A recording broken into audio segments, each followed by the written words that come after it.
Boa noite, irmãos. A graça e a paz do nosso Deus esteja sobre as nossas vidas. Irmãos, é o seguinte. Para aqui, Josimar. Pega para mim, por favor.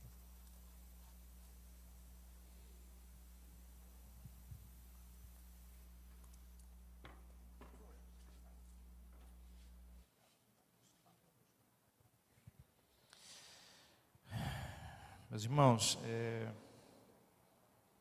Pastor Jorge, ele está lá para o Residencial Pequis hoje, pregando e levando a ceia para aqueles irmãos lá. E eu estou incumbido de trazer a mensagem para nós aqui hoje. Antes de eu ler o texto, que está em Filipenses 3,12, eu quero ler algo para você aqui essa noite. Eu gostaria que você prestasse atenção na leitura desse texto que eu vou fazer. E assim eu vou entrar em seguida na mensagem. No processo da conversão, nos deparamos com diversos componentes de crescimento na jornada da maturidade espiritual. Como a crença e a convicção, o arrependimento, a confiança, a certeza do perdão, o compromisso e a aliança com Deus, o batismo, a ação do Espírito Santo e nossa comunhão na comunidade cristã para crescimento e aprofundamento. Na experiência da conversão de nossos corações e mentes a Cristo, a profunda mudança e reorientação de pensamentos, convicções e o desenvolvimento de maior clareza de compreensão através da experiência de que é a verdade que nos liberta. O processo de conversão, como caminhar na verdade e na luz, é básico para o processo de cura e transformação. A experiência da conversão não pode ser confundida com uma simples reforma de conduta, e sim, espera aí que eu perdi aqui, com uma simples reforma de conduta, e sim como um novo nascimento, transformação profunda das pequenas coisas, das ações, escolhas, significados, pautados na identidade em Cristo, no amor de Deus, enraizados na identidade de filhos amados do Pai, tocados pelo Espírito Santo, damos passos na direção do amadurecimento espiritual, em uma jornada prática e amorosa de fé. Na liberdade deste amor, somos curados de nossas feridas, agraciados com dons, talentos, sentido para viver e missão para cumprir, amparados e direcionados pelo próprio Pai. No caminho da maturidade espiritual e emocional, quando anunciamos o arrependimento e a conversão de nossos maus caminhos, estamos dizendo que o Evangelho de Jesus é a boa notícia que nos traz transformação. Na dinâmica de nosso relacionamento com Deus e com a comunidade, seguimos crescendo e reconhecendo em nós as fragilidades, e isso faz com que tenhamos que entrar em contato com nossas emoções e afetos. Vamos diariamente ao encontro de Jesus, ansiando pelo toque que traz a redenção, tanto de nossas emoções quanto de nossa mente, em nossos pensamentos. Ao reconhecer as fragilidades e confessar nossas incapacidades e dependência, somos fortalecidos no poder de Deus e na identidade de filhos amados, desfrutando de alegria e paz. Na confissão, saio do lugar de vítima e assumo minha responsabilidade, tomando uma decisão consciente e afetiva de caminhar em outra direção, para longe da escuridão e na direção da luz, da maturidade, perdão e amor. Deus deseja que sejamos sinceros, transparentes, nomeando a realidade para que, com humildade, possamos reconhecer dentro de nossas circunstâncias, nossos pensamentos e emoções. Olhando para Ele, conseguimos olhar para nós mesmos com graça e somos fortalecidos para caminhar na direção do crescimento espiritual. O Espírito da verdade nos conduzirá. Isso está lá em João 16:13. J. Parker afirma que a conversão é um complexo processo que envolve pensar e repensar, duvidar e vencer as dúvidas, autorreflexão e admoestação, luta contra sentimentos de culpa e vergonha, e o foco que significa realmente amar e seguir a Deus. Põe para mim, por favor, Filipenses 3:12, Marildo.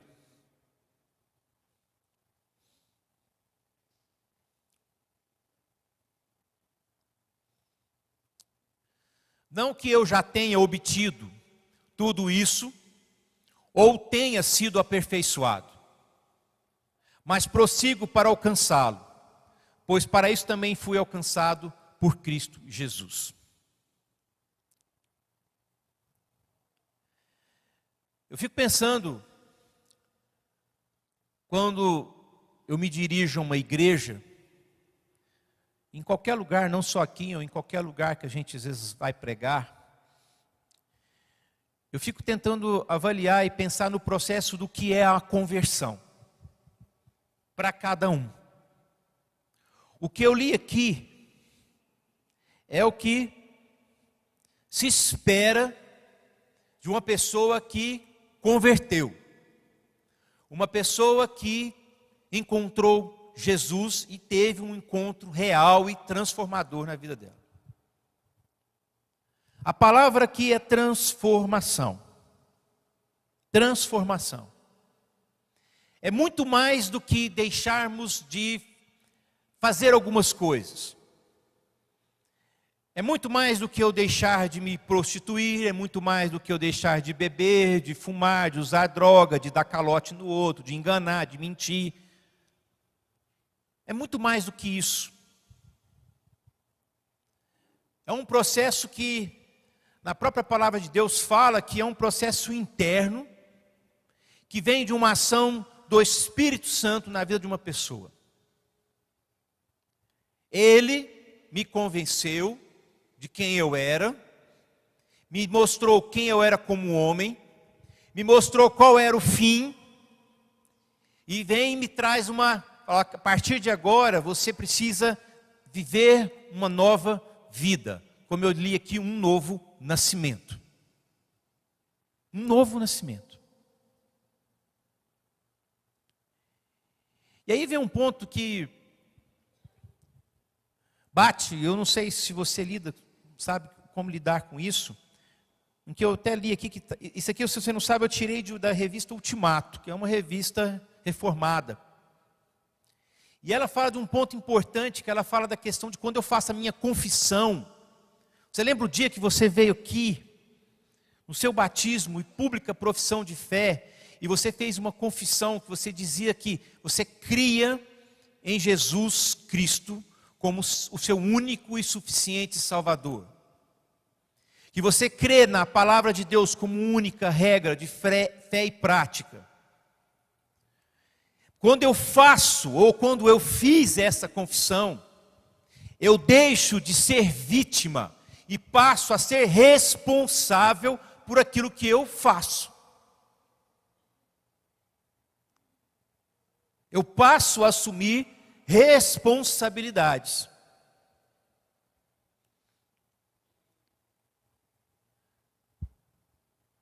Senão, não haveria sentido de que eu estivesse aqui pregando, ou o pastor Jorge, ou qualquer outra pessoa pregando, e você sentado escutando. Porque você já estaria blindado, de um certo modo, que você não poderia ou pecar, ou defraudar, ou mentir, ou enganar, seja fazer o que for. Essa responsabilidade, ela é minha e sua. Mas nós vivemos de uma maneira como nós quiséssemos transferir essa responsabilidade para Deus. Eu vivo da maneira como eu achar que tem que viver. Eu faço as coisas da maneira como eu acho que tem que fazer. E isso tudo é resultado de uma vida que não está intimamente ligada com Deus, como está lá em João 15, que diz que nós temos que ficar ligados na videira.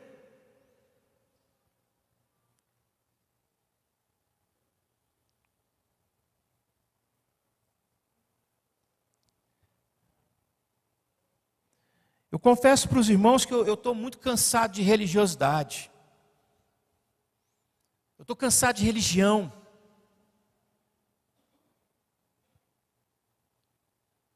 Porque o que eu assisto e vejo no dia a dia, com religiosidade, com religião, são pessoas que se acham melhores do que outras.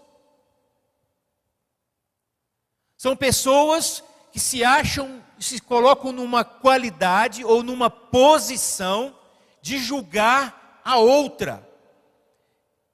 E de mais do que julgar, de condenar a outra.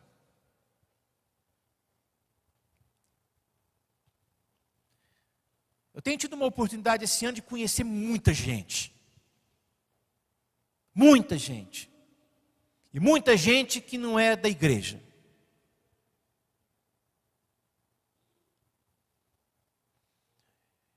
Eu tenho encontrado pessoas profundamente machucadas com a igreja. Pessoas profundamente marcadas por aquilo que a igreja... Estou falando nós, tá? Estou falando isso aqui não. Estou falando nós. Que nós, igreja, fazemos contra o outro.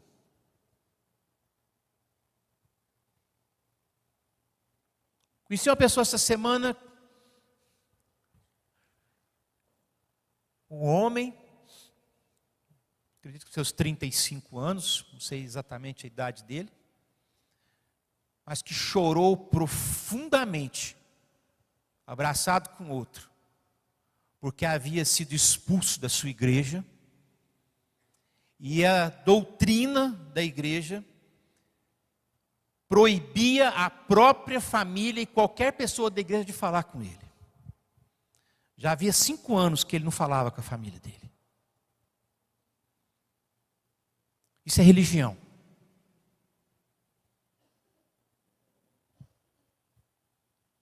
Talvez nós fiquemos escandalizados com essa história, como eu fiquei. E sabe o que é pior? O choro dele é porque ele quer ser readmitido na igreja.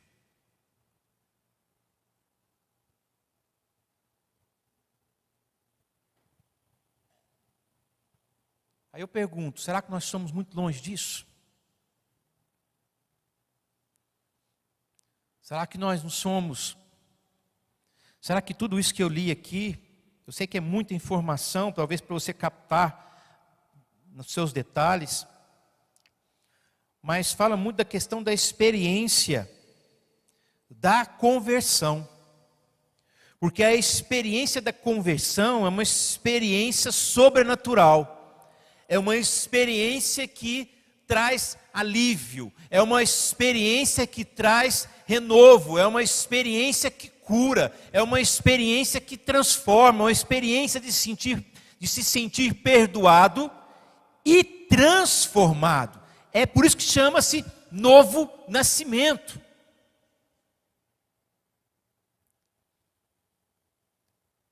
Eu sei o que é isso, porque eu vivi isso.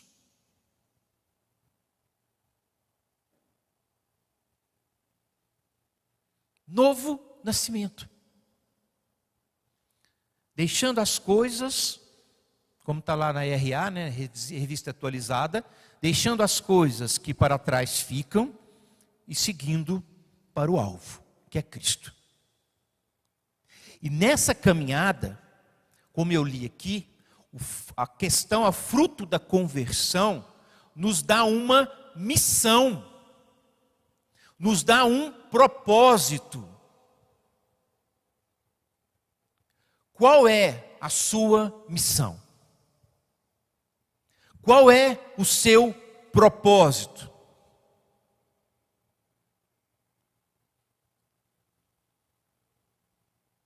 Você já pensou sobre isso? Você já se perguntou sobre o que é missão, o que é propósito, depois de você passar por um processo transformador como esse?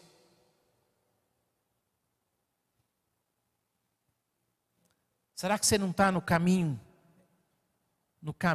pelo qual Deus não designou, Deus não estabeleceu para você? Será que é só esse mundo aqui mesmo, que nós estamos nele? Será que é isso que nós temos para nós aqui? Essa semana turbulenta, corrida, em que nós não prestamos atenção mais nos detalhes, que a grande maioria vive em um piloto automático, faz. Chega uma hora, cansa, lamenta, murmura, chora, reclama, adoece, e ela volta, dá uma respirada e volta e continua. Faz. É isso? Essa é a vida? Essa é a missão que Deus entregou para mim e para você no dia desse encontro sobrenatural?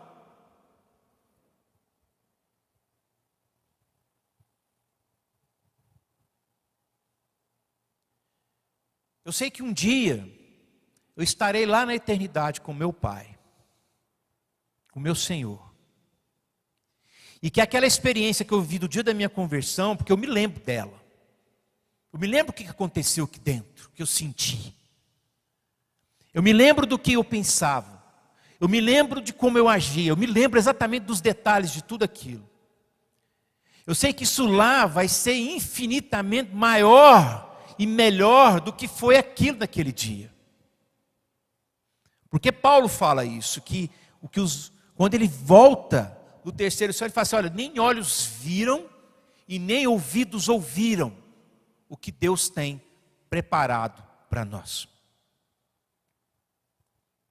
Mas, até lá, eu e você, nós temos uma missão. Nós temos cumprir um propósito na nossa vida. E quando eu falei que eu estou cansado, eu realmente estou muito cansado de religiosidade.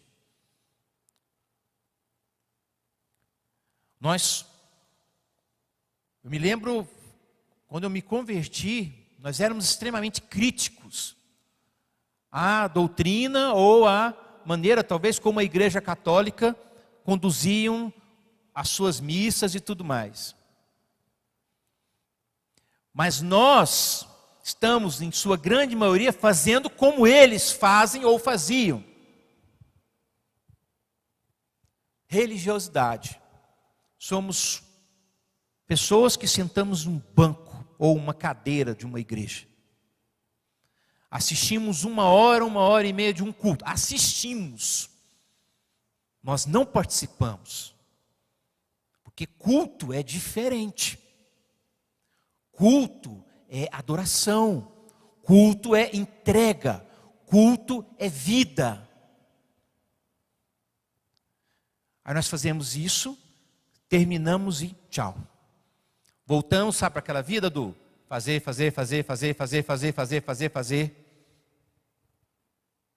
até morrer.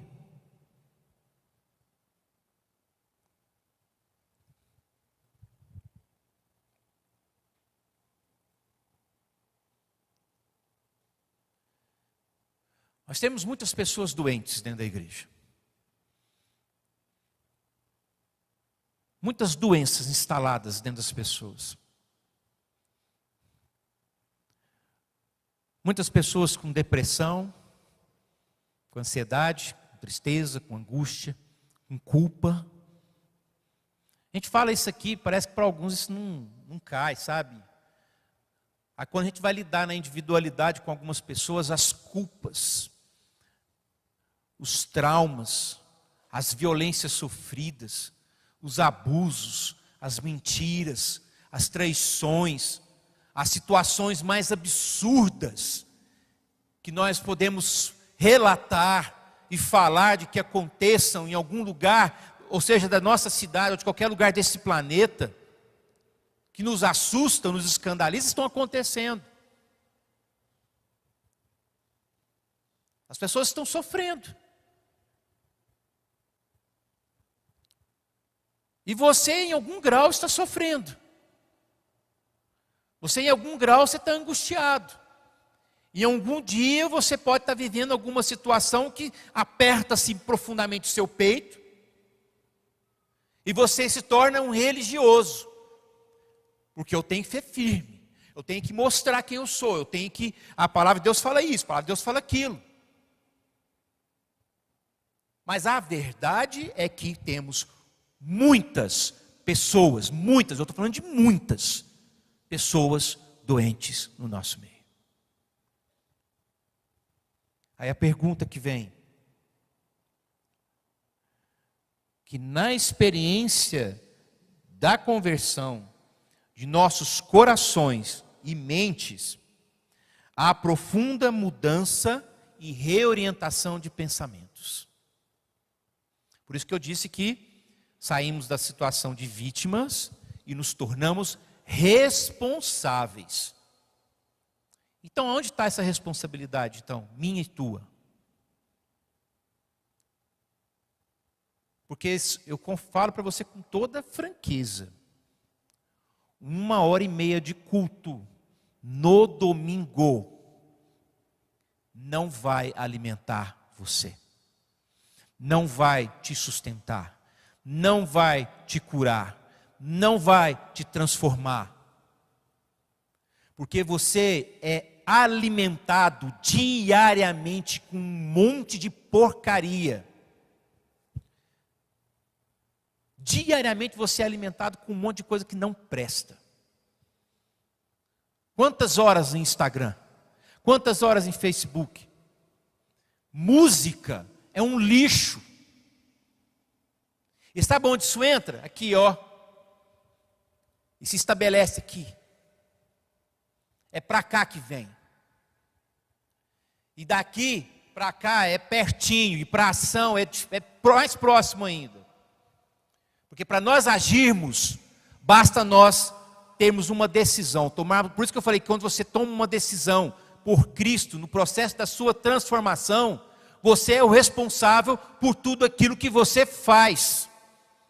E mais do que isso, você é responsável por aqueles que estão ao seu lado.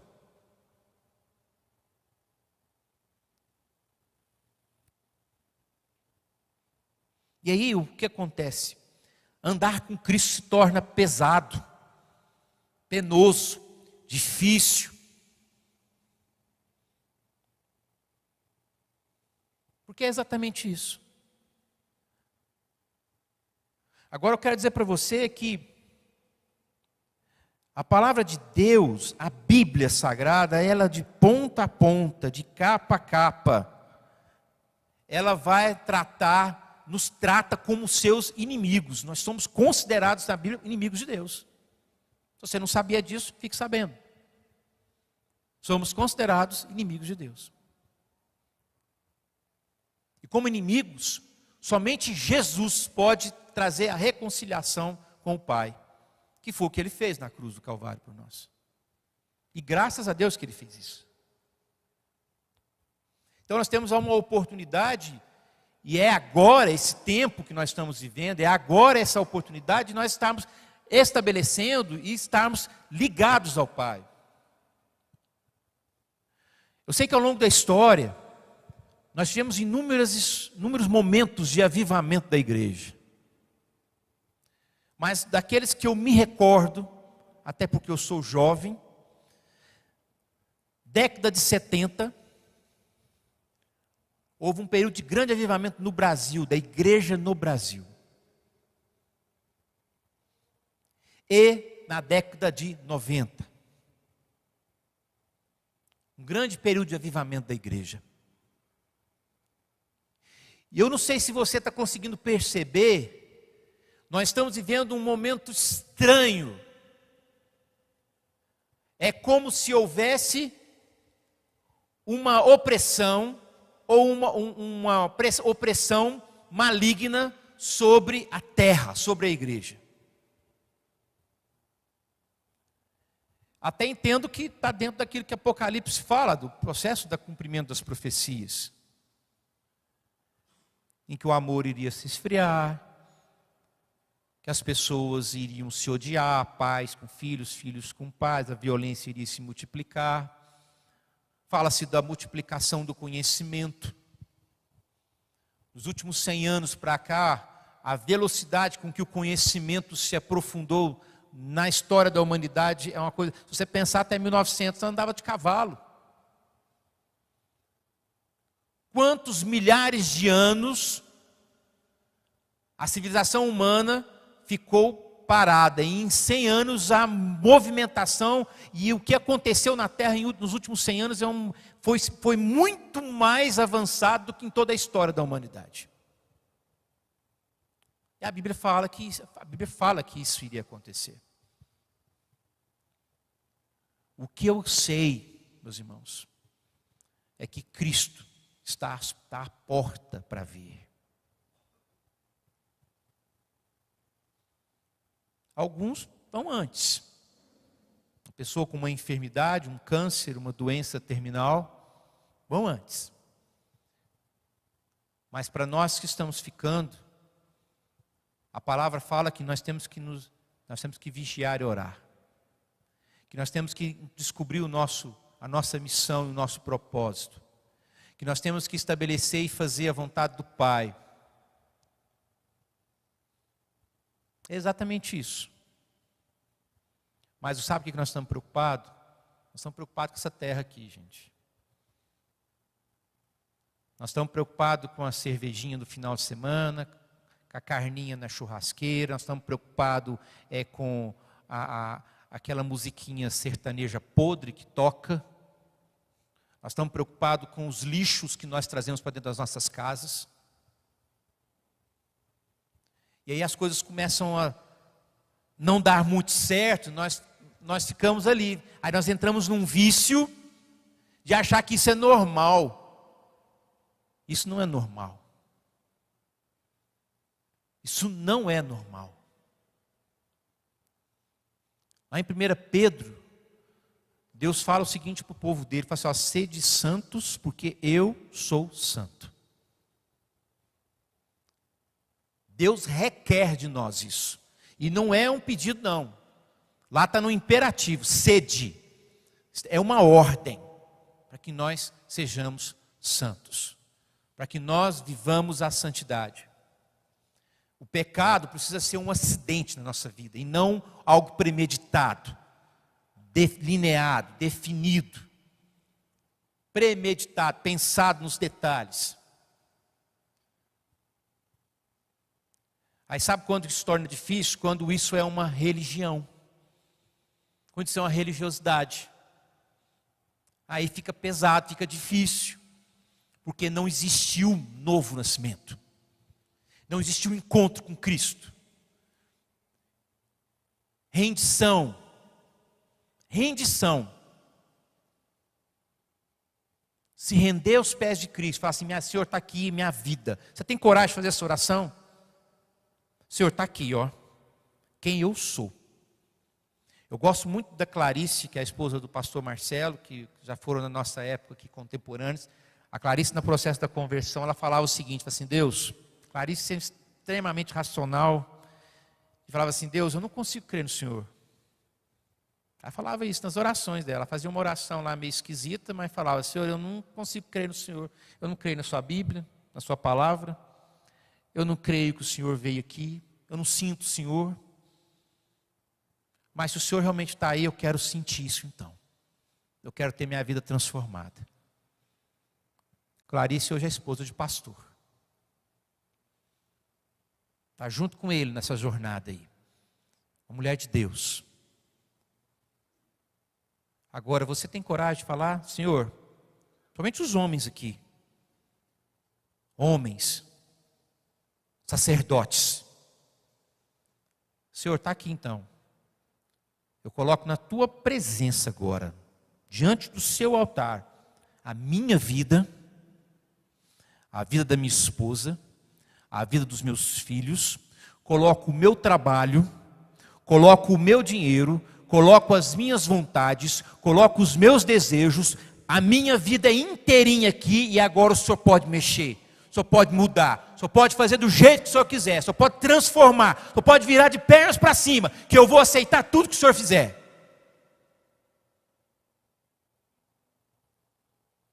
Você tem coragem de fazer uma oração dessa?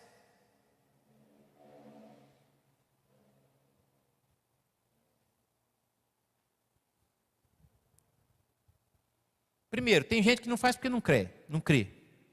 Segundo, tem gente que não vai fazer porque está morrendo de medo de Deus meter a mão e tirar um monte de coisa da vida dele. Fala assim, então tá, eu vou te colocar aqui, ó. Você está ali, eu vou te trazer para cá. Não, mas é que... Não, esquece. Tudo aquilo, esquece. Nova vida. Novo tempo. Novos valores. Novas vontades. Novos desejos. Novos sonhos. Só que eu tenho uma coisa para te contar. Quando Deus te pegar daqui, ó. Você está aqui hoje, ó. É onde você está hoje, tá?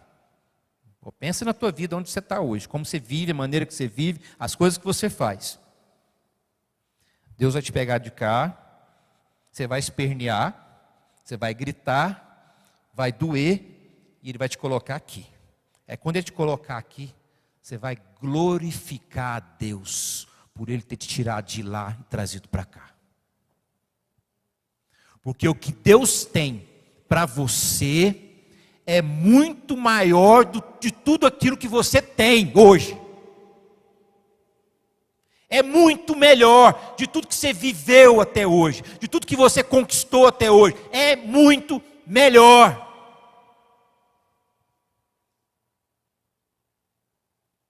Aí sabe o que você faz? Eu gosto muito de uma definição. Quem nunca assistiu o filme de Paulo, foi o último filme que teve, é uma cena que acontece lá, que não tem na Bíblia, mas que retrata muito bem o que significa vida eterna para nós. O comandante lá, o cara que ia executar ele, fala para Paulo o seguinte, fala assim, cara, eu não entendo, você é um líder, mas se comporta como um escravo. Você no meu mundo aqui, eu como soldado romano e general romano, você para mim é um escravo, um fracassado. Aí ele faz uma ilustração que é fantástica. Ele falou assim, você já foi no mar e já pegou a água e pôs nas suas mãos e fechar as mãos e segurar essa água e ela começa a se esvair, começa a escorrer entre os seus dedos até que ela se esgota? Ele falou assim, já fiz isso. Essa porção de água que você pegou é a sua vida, que vai escorrendo entre os seus dedos. E muita gente morre por causa disso, esse pouquinho de água que está na mão. O reino de Deus, de que Paulo prega, e que está na palavra de Deus, é a imensidão do mar que está lá para nós. Aí sabe pelo que nós estamos morrendo? Por essa vidinha que nós temos aqui, que nós achamos que é demais. Jesus quer fazer essa diferença. Quando a gente lê João 10:10, fala, olha, eu vim para que tenham vida, e tenham vida em abundância. Nós não cremos que Jesus pode dar essa vida em abundância para nós. Para isso, meus irmãos, você tem que se entregar. Você tem que se entregar. O que não dá é a gente olhar para dentro da nossa casa e achar que aquela vida que tem lá está ó. Se não está. Se está uma porcaria. Se só tem briga. Se só tem discussão. Se só tem enfermidade. Se só tem tristeza. Se só não tem sono. É esse tipo de vida que não dá, e acharmos que está tudo bem. Só que eu falo, vou avisar você com relação à oração que você vai fazer. Se você fizer essa oração que eu falei há pouco, você pode preparar, porque vai acontecer. Quem está falando aqui foi uma pessoa que fez uma oração dessa, há 24 anos atrás. Minha vida virou um rebuliço em 5 anos, dentro de um furacão. Algumas vezes eu gritava assim, Deus, para. Aí um dia de lucidez eu falava assim, Deus, não para. Se eu disser para o Senhor de novo, para o Senhor parar, o Senhor não para. Eu tenho que ir até o final. Porque prova, ela não existe para você ser reprovado. Prova existe para você ser aprovado.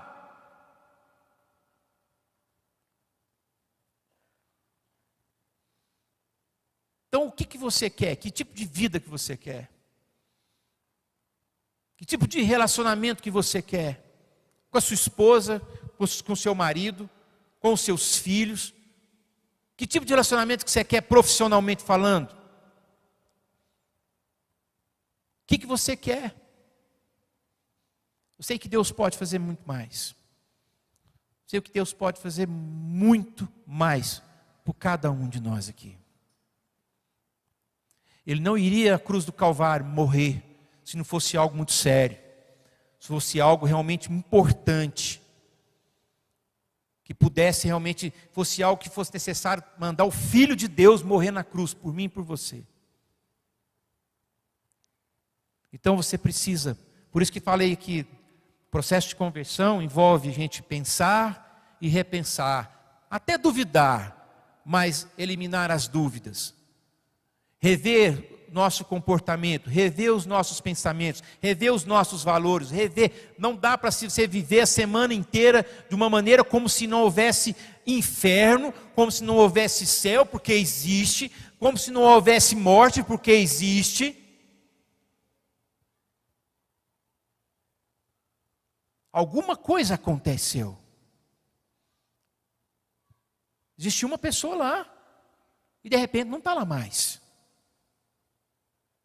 Então, que você possa, em nome de Jesus, passar por um tempo de reflexão. Você tem que sair daqui com uma decisão, você tem que pensar sobre isso. Você tem que se debruçar sobre as Escrituras e ver o que Deus quer para você. Se você está realmente debaixo de um propósito, de uma missão. E missão envolve casa, envolve família, envolve trabalho, envolve pessoas, envolve reino de Deus, envolve tudo. Isso tudo é missão. O que nós estamos fazendo com as pessoas que Deus colocou na nossa vida. É isso que nós temos que pensar. Se eu estou realmente cumprindo os propósitos de Deus.